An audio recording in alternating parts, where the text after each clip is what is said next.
estudantes, eu sou a professora Valéria, estava morrendo de saudade de vocês. O ano passado estivemos aqui em vários momentos conversando e hoje eu vou dar continuidade na aula Cidade Educadoras. Lembra que vocês na aula anterior aprenderam e conversaram com a professora Juliana sobre o que é uma cidade educadora, como que nós podemos participar?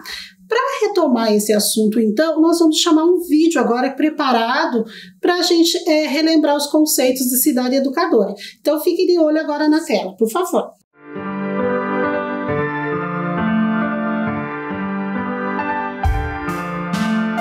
Meu nome é Márcio, sou professor da Faculdade de Educação da UPF e coordenador do programa Universidade Educadora.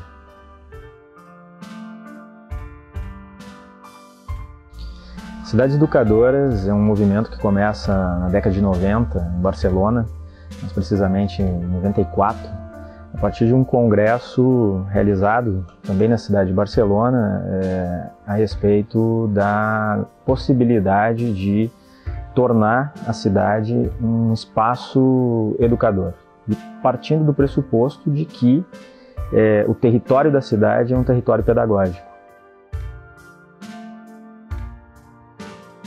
Uma cidade possui a possibilidade de transformar-se em cidade educadora na medida que ela reconhece o espaço da cidade como um espaço voltado para as pessoas, né? Então a gente tem uma tendência no urbanismo de forma ampla a construir cidades que não são de escala humana, cidades que são pensadas mais para os carros que para as pessoas, cidades que mais se preocupam com uma dimensão privativa da vida do que propriamente a promoção e a construção de espaços qualificados do ponto de vista de uma dimensão pública. Não há como construir um projeto de cidade educadora sem a participação social, né? Esse é um ponto fundamental para a construção de uma cidade educadora.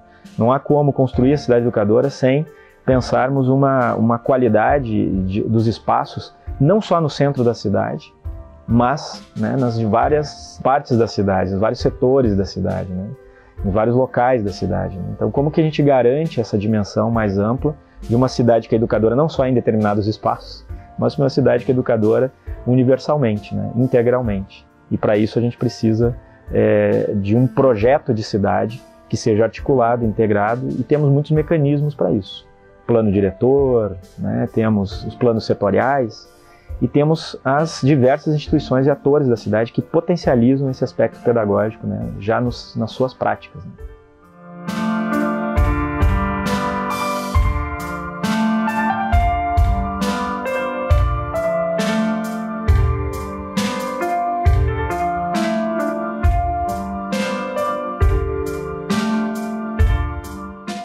Esse vídeo, né? Sabe o que eu mais gostei? Porque ele diz que na cidade educadora a cidade é pensada nas pessoas e não nas coisas.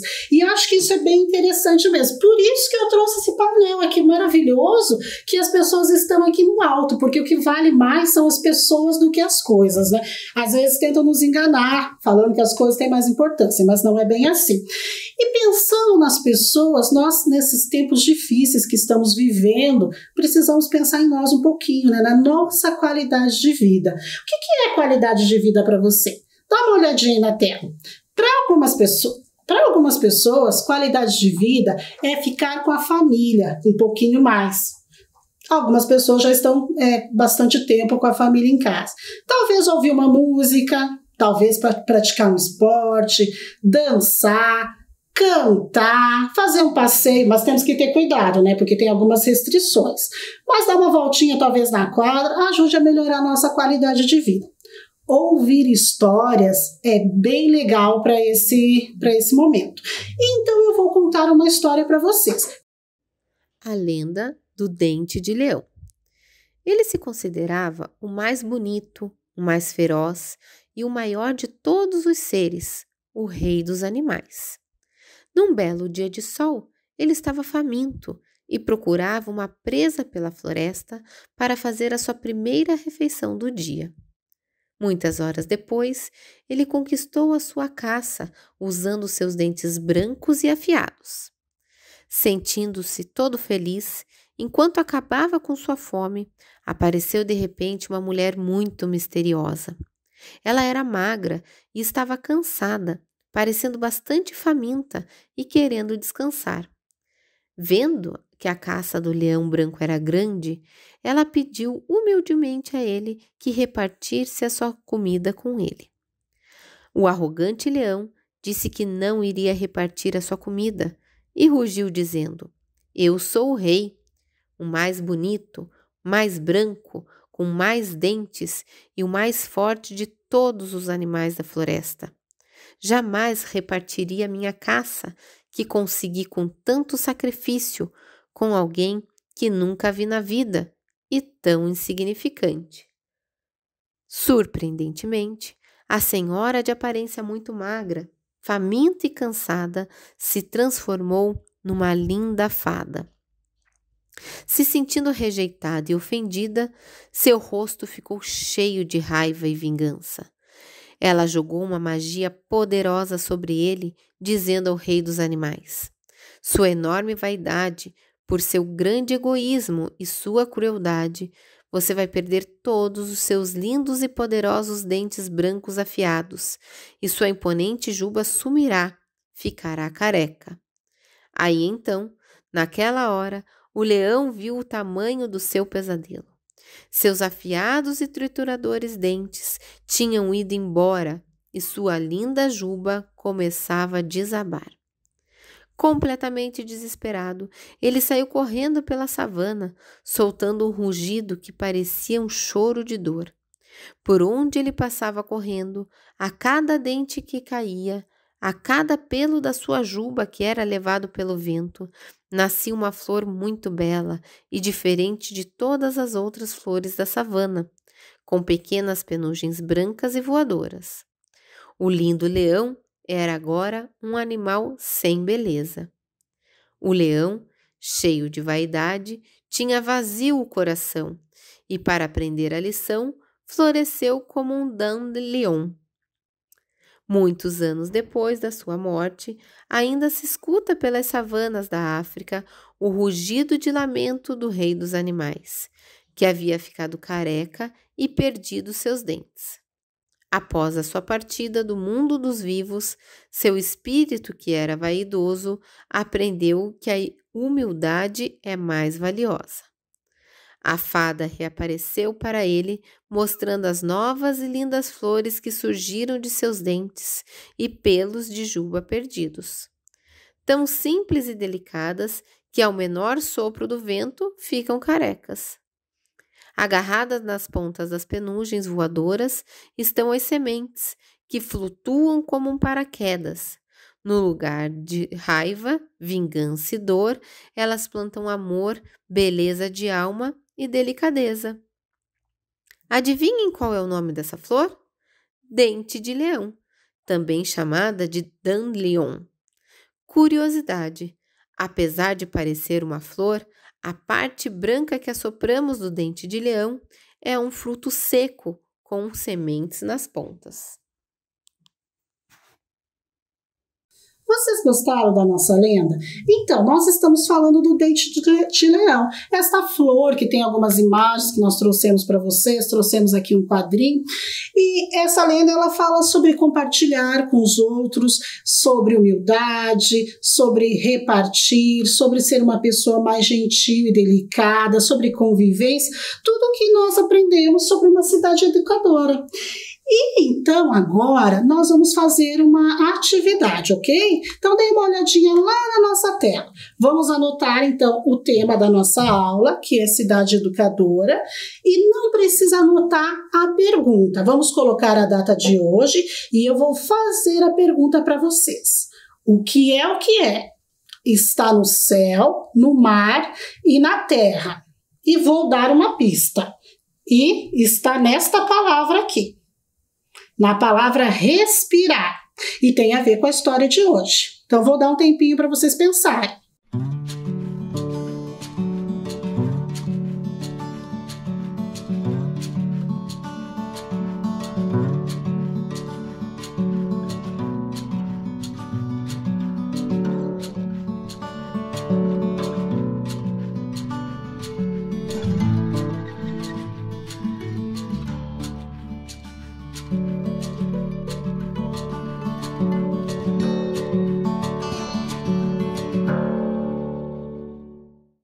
Vocês anotaram a palavra respirar? Encontraram a palavra ar? Muito bem, joia! O ar, o vento que tem lá na nossa história, quando voou a juba do leão, é o ar em movimento. Será que nós conseguimos imaginarmos a nossa cidade sem ar? É possível? Não é possível, né? Tudo que nós fazemos, nós precisamos do ar para respirar. Como será o ar da nossa cidade? Como será o pôr do sol da nossa cidade? Dá para a gente pensar como que podemos fazer para cuidar desse céu tão bonito de Curitiba? Então, para cuidar do nosso ar, nós podemos privilegiar andar de bicicleta, utilizar o transporte público, não fazer queimadas, preservar e plantar, não poluir as águas. A gente fala que o planeta Terra ele é formado por mais água do que terra propriamente dito, né? E como é importante a gente cuidar, então, desse nosso planeta. A gente, às vezes, pensa que só plantando árvores que nós estamos produzindo bastante oxigênio. Mas no fundo do mar, através das algas, a gente chama até o mar de pulmão do mundo. Então, nós vou mostrar para vocês agora o mapa dos rios aqui de Curitiba. E nós temos muitos, e depende da gente cuidar desses rios, começando lá pela nossa casa, separando o nosso esgoto. Vocês imaginam como que as pessoas mais antigas, de antigamente, elas sabiam que ia chover, que ia esfriar, ou que ia fazer calor? Então, a natureza dá muitas pistas para que elas pudessem descobrir isso. Era através da observação. E existem muitas histórias engraçadas e diferentes também, e que até hoje são usadas para que nós possamos ter uma noção de qual será a temperatura. Uma delas é os animais. Então, quando as gaivotas se agitam e começam a voar todas na mesma direção, é sinal que vem chuva. Vocês já ouviram isso? Algumas vezes, quando a gente vai sair de casa pela manhã, os nossos familiares dizem, leva a sombrinha que vai chover. E aí, às vezes, eles acertam. E é devido a essa observação. As abelhas, o João de Barro, eles tampam a casinha quando está vindo chuva na direção dela, eles fecham a portinha. Então, que interessante a gente observar esses animais. E o nosso corpo, ele também dá sinais quando vai chover. Se nós temos um lugar inflamado, por exemplo, ele acaba doendo quando está esfriando um pouquinho mais. Bom, eu encontrei uma história muito interessante. Lá na Idade Média, as pessoas colocavam um sapo dentro de um pote,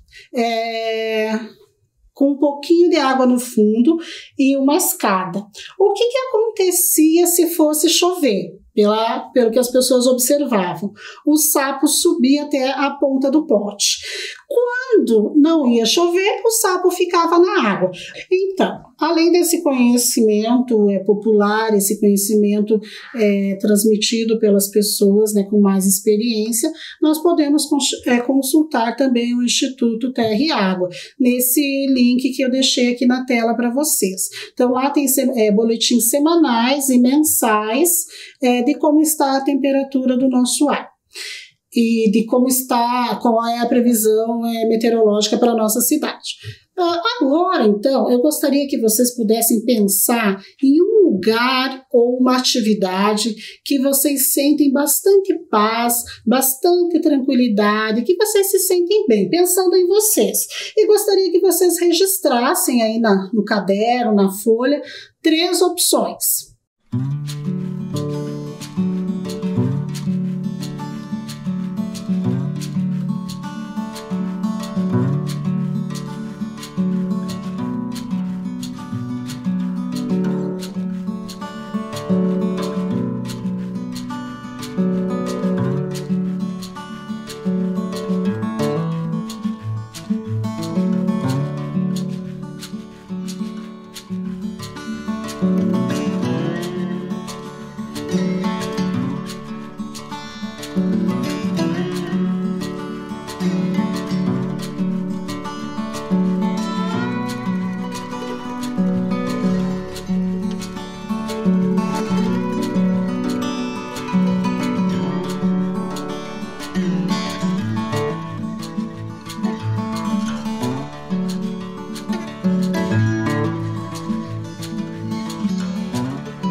Então, qual é a sua atividade preferida? Aquela atividade para você descansar, para você relaxar, que traz qualidade à sua vida.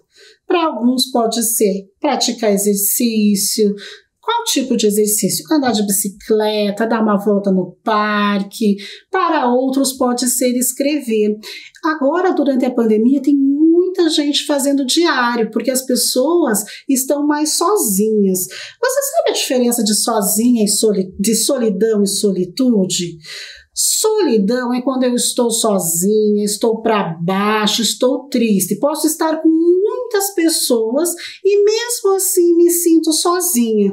E solitude é quando eu faço aquele encontro comigo mesmo, aquele encontro plantando, cuidando da horta, pintando.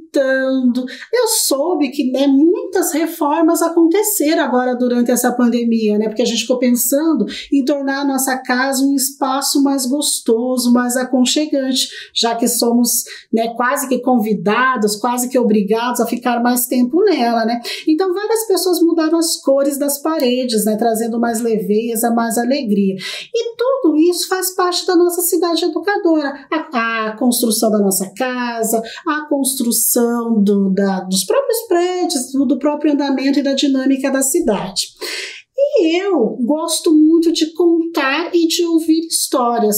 E é por isso que nesta pandemia, neste tempo, pensando nessa cidade educadora para trazer mais tranquilidade para mim, eu gosto de ouvir histórias. E eu vou compartilhar uma das minhas histórias preferidas, que se chama Letra de Carvão, e ela foi narrada pela professora Alessandra. Vamos ouvir juntos?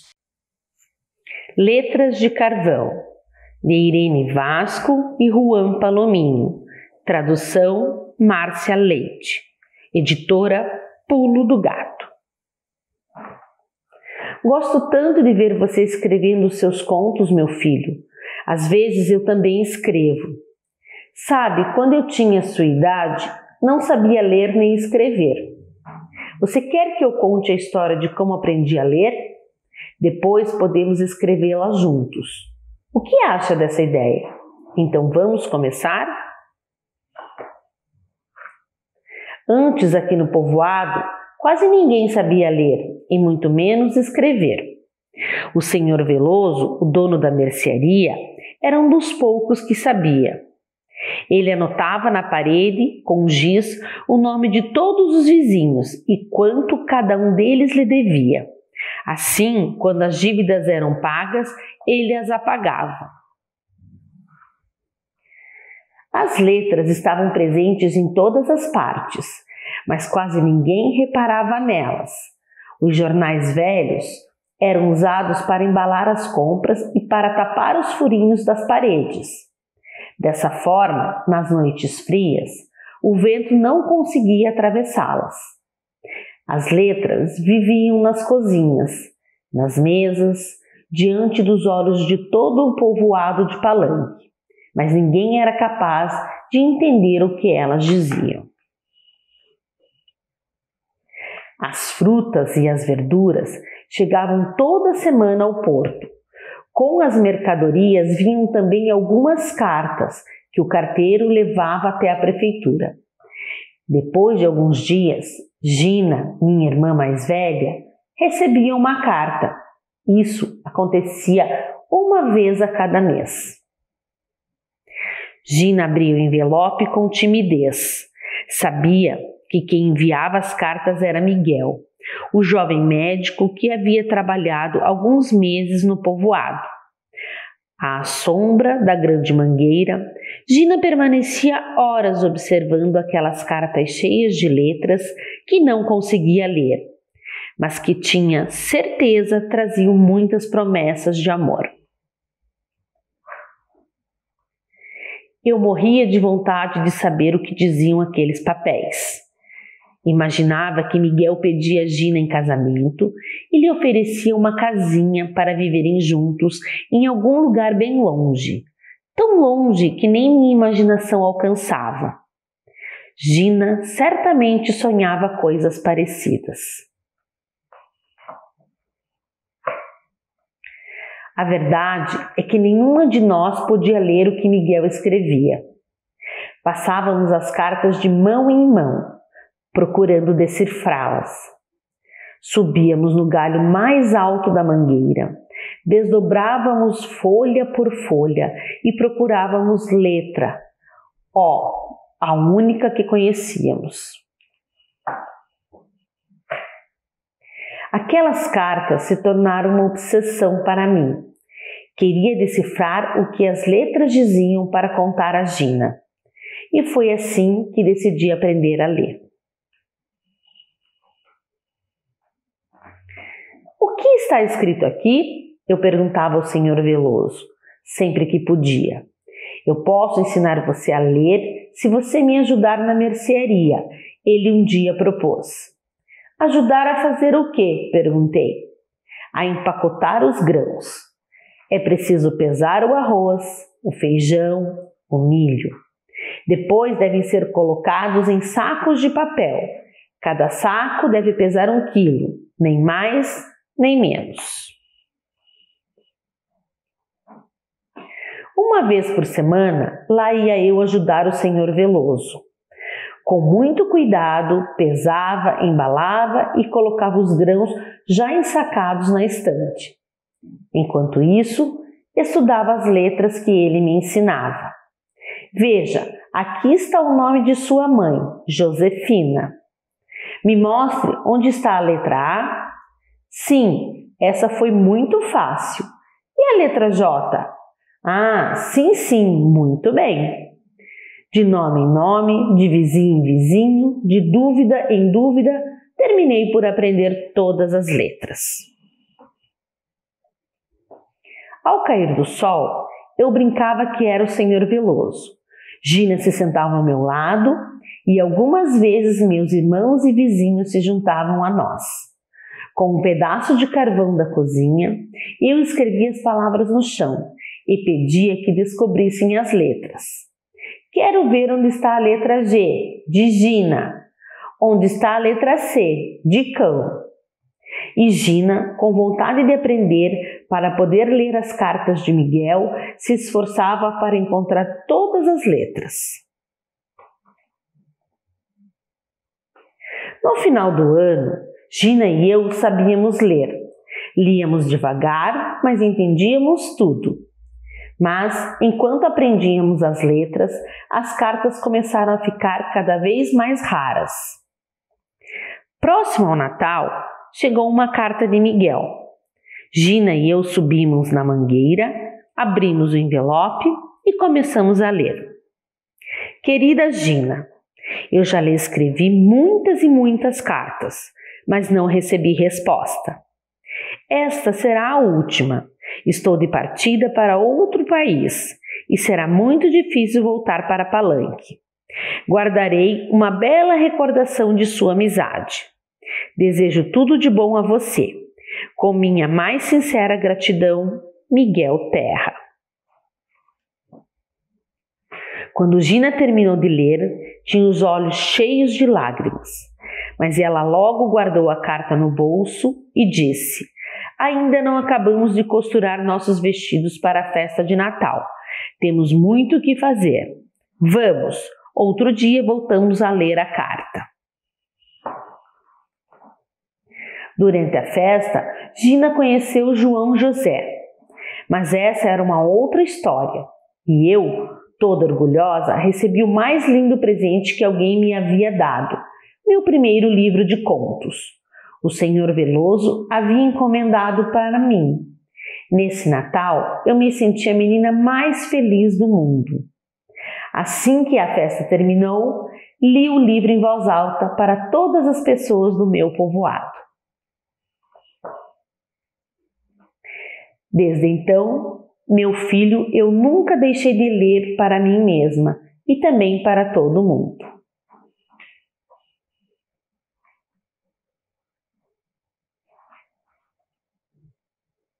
Vou contar para vocês por que essa é a minha história preferida. Lembra que eu falei que na cidade educadora o que importa são as relações?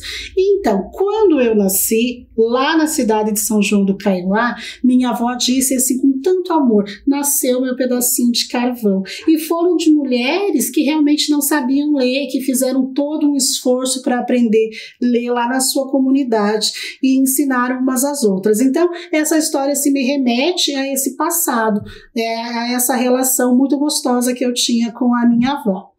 Bom, gente, estamos chegando ao fim dessa aula, falamos sobre o céu, sobre respirar. Vamos tentar agora um pouquinho juntas?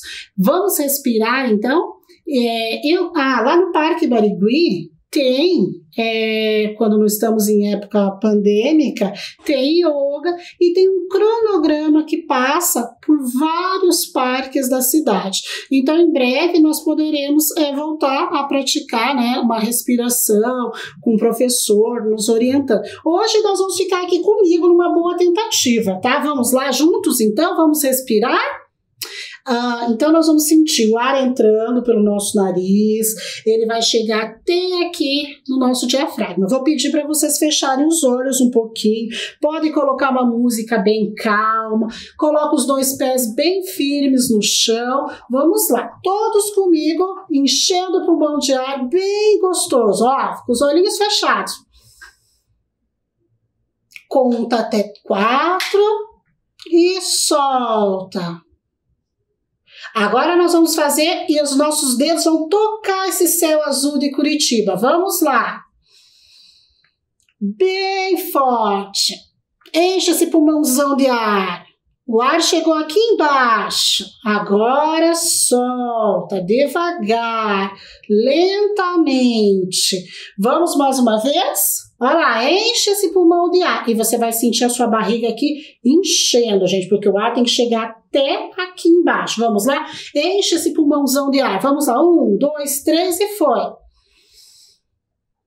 Toca lá no céu azul de Curitiba, lá naquele lugar que você pensou que te dá paz e tranquilidade. Agora você solta. Ok? E dá pra gente repetir isso quantas vezes durante o dia nós quisermos, ok? Para nos sentirmos melhor. Gostaria de agradecer vocês por estarem aqui comigo e deixar um super beijo. Tchau, tchau!